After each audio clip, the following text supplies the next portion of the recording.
Hai teman-teman, nama saya Kiara Makodompis dari Universitas Negeri Manado. Nah, saya ingin menceritakan satu kisah yang sangat menarik, berasal dari Tanah Minahasa, Provinsi Sulawesi Utara. Judulnya yaitu Keke Panagian.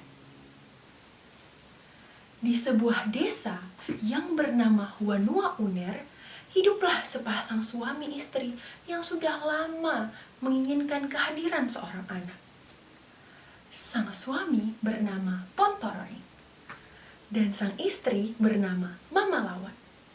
Mereka terus berharap suatu saat nanti mereka bisa dikaruniai seorang anak.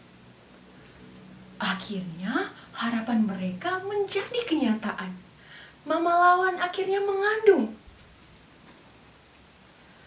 dan melahirkan seorang anak perempuan yang diberi nama Keke Panagian. Panagian sangat disayang oleh kedua orang tuanya. Apa yang dimintanya selalu dikabulkan. Akan tetapi teman-teman, Keke Panagian tidak boleh sembarangan keluar rumah. Pengawasan kedua orang tuanya lebih ketat lagi ketika Panagian mulai menginjak usia remaja. Pada suatu hari, Keke Panagian sangat ingin pergi ke tanah lapang untuk bermain bersama teman-temannya. Apalagi waktu itu orang-orang sedang merayakan pengucapan syukur karena selesai musim panen. Banyak orang berkumpul dan menari maengket bersama. Keke akhirnya meminta izin kepada ayahnya. Namun Keke tidak diizinkan teman-teman. Karena itu Keke merasa sangat sedih. Ia masuk kamar dan menangis terisak-isak sambil berdoa kepada Tuhan.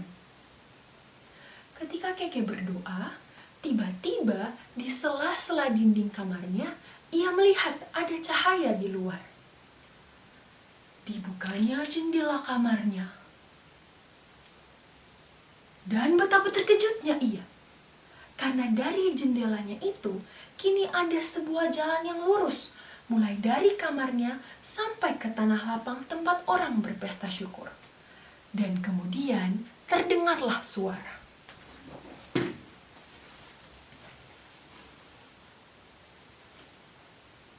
Panagian, bangunlah dan ikutlah jalan ini, dan pergilah kau ke pesta itu. Ketika Panagian tiba di tempat itu, semua orang terdiam sejenak. Dan semua bersorak serentak menyambut kehadirannya. Semua orang yang hadir menunjuknya untuk memimpin tarian maengket. Panagian menerima tugas itu dan mulailah orang-orang menari maengket di bawah pimpinannya.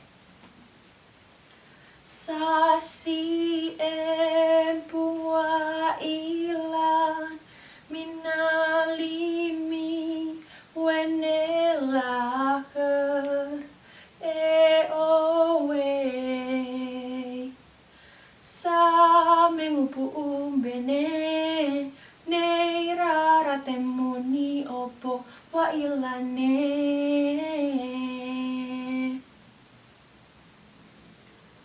Semalaman mereka berpesta tanpa merasa lelah.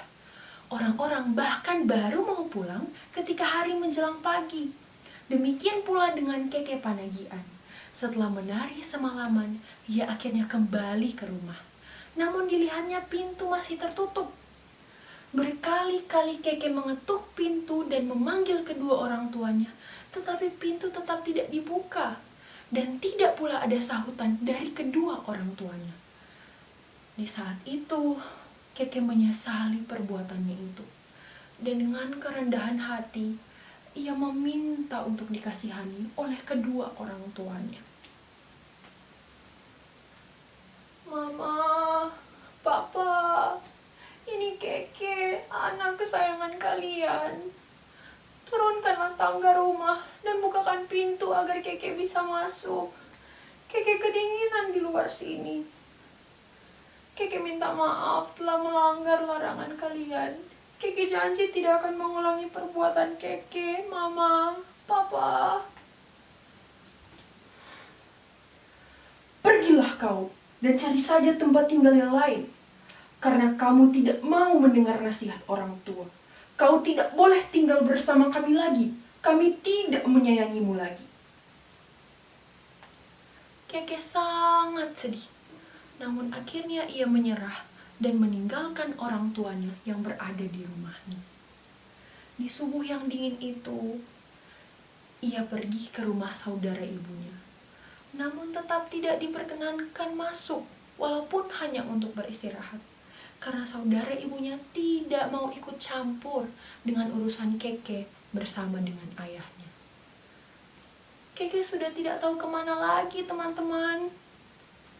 Akhirnya, Keke pergi ke tanah lapang tempat ia menari semalaman. Ia menangis di sana sambil berdoa. Oh Tuhan yang Maha Kuasa,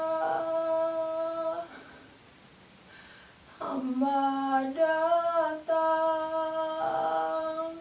datang padamu,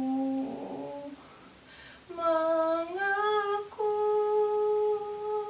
dosa hamba dengan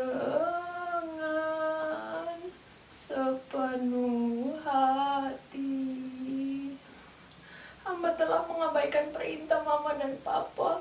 Hamba hanya turuti kata hati sendiri. Kini tolonglah hamba ya Tuhan. Hamba kini sendiri. Berilah pertolongan jalan bagi hambamu ini. Tiba-tiba sebuah tangga turun dari atas dan terdengarlah suara.